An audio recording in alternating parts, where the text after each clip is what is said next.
ଭାବୁଛୁ ଯଦି ଚାଲି ଯା ମତେ ମାରିକି ଏଥର।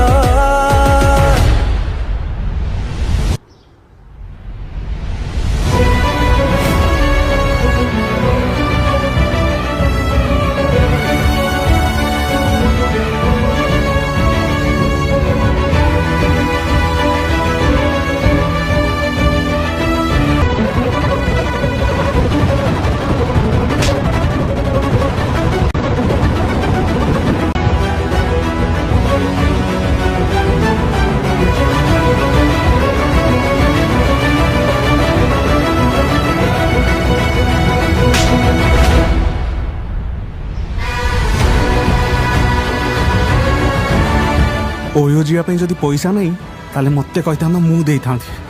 କାରଣ ଭଦ୍ରକର ଝିଅମାନେ ଏମିତି ରାସ୍ତା ମଝିରେ ନଙ୍ଗଳ ହୁଅନ୍ତିନି। ଏଇ ଭଙ୍ଗା ହୃଦୟରେ ବଞ୍ଚିବି କେମିତି?